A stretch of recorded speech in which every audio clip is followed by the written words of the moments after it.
YouTube channel. दोस्तों, last video में हमने देखा था कि सीटी रेशियो अगर हमको चेंज करना हो किसी फीडर का तो हम कर सकते हैं या नहीं कर सकते। तो हमने बात की थी कि काफी सारे फीडर्स में 150/300/55 का रेशियो होता है या 1:1 का रेशियो होता है। प्राइमरी साइड 150 टू हमको 300 जाना है तो जा सकते हैं कि नहीं जा सकते। तो हमने बात किया था और कंक्लूजन ये निकला था कि यस, हम कर सकते हैं 300। तो दोस्तों, आज बात करते हैं कनेक्शंस के बारे में। अभी सीटी में से 150 में से 300 करना है तो उसमें क्या क्या सेटिंग्स चेंज करने पड़ेंगे, रिले में कुछ सेटिंग्स चेंज करने पड़ेंगे या नहीं करने पड़ेगा, वो सब काफी सारे क्वेश्चंस आते हैं इसमें। दोस्तों, अभी कनेक्शंस में ये है कि सबसे पहले अगर 150 से 300 आपको सीटी रेशियो चेंज करना हो तो आप सबसे पहले उसका जो वायरिंग डायग्राम है वो चेक कीजिए। उसमें से आपको क्या मिलेगा कि उसमें से RYB तीनों फेज का इनकमिंग जो केबल है वो मिलेगा पैनल की वायरिंग में। और उसमें जो टीबी लगी हुई होती है जिसको जहां पे कनेक्शंस दिए हुए होते हैं, उसमें सबसे पहले मैं आपको एक इमेज दिखाता हूँ। उसमें ऐसा ही है, तो उसमें T11, T21 और T31 ऐसे 3 केबल आए हुए हैं RYB। उसमें कनेक्शंस में आपको नीचे फेरो नंबर दिए हुए होंगे, उसमें लिखा होगा CT 1S1, 1S2, 1S3, same as the 2S1, 2S2, 2S3, same as the 3S1, 3S2, 3S3। दोस्तों, उसमें 2S1, 2S2, 2S3 और 2S4 ये जो 4 है उसमें आपकी स्टार लिंक होगी जिसमें कुछ भी चेंज नहीं करना है।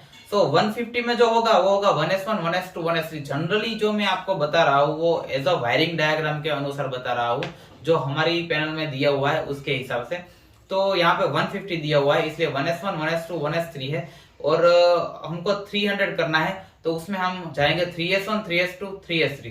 तो उसमें क्या करना है, 11 केवी का जो फीडर है वो हमको क्लोज कर देना है और VCB रेकआउट करने की कोई जरूरत नहीं है। उसमें जो 1S1 का जो केबल है R का वो T11, T12 और T11, T21 और T31 ये जो 3 केबल है वो सबसे पहले हम T11 वाला निकालेंगे और वो जाएगा डायरेक्ट 3S1 में। 1S1 से डायरेक्ट 3S1 में जाएगा। सेम T21 वाला जाएगा 3S2 और T31 वाला जाएगा TS3 में। दोस्तों, ये जो अभी हमने किया वो एक होगा मीटरिंग का केबल, सेम एज प्रोटेक्शन का केबल होगा। ऐसे टोटल 6 केबल है, वो आप चेंज कर देंगे तो 300 का सीटी रेशियो हो जाएगा। और अभी आता है रिले में।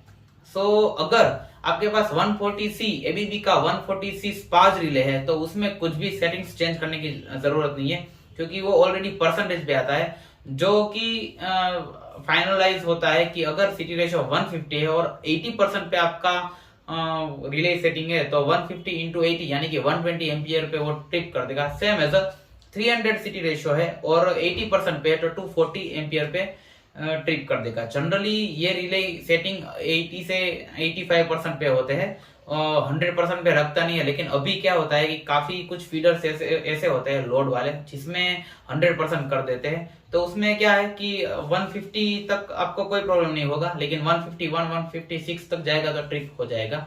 150 सीटी रेशियो होगा तो सेम एज 300 में ऐसा होगा।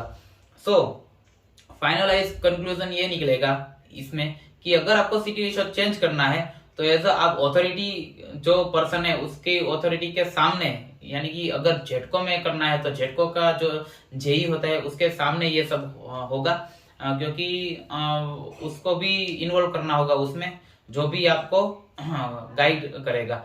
दोस्तों, फाइनलाइज कंक्लूजन ये है कि अगर सीटी रेशियो चेंज करना है तो ये 6 केबल सिर्फ चेंज करने हैं, बाकी कुछ चेंज करने की जरूरत नहीं है। और रिले का सेटिंग है वो परसेंटेज पे ही है स्पार्ज में, तो उसमें भी चेंज करने की जरूरत नहीं है। दोस्तों, ये वीडियो स्पेशलाइज था हमारे सीटी रेशियो के बारे में। अगर ये वीडियो आपको अच्छा लगता है तो लाइक कीजिए, शेयर कीजिए और सब्सक्राइब कीजिए। Thank you.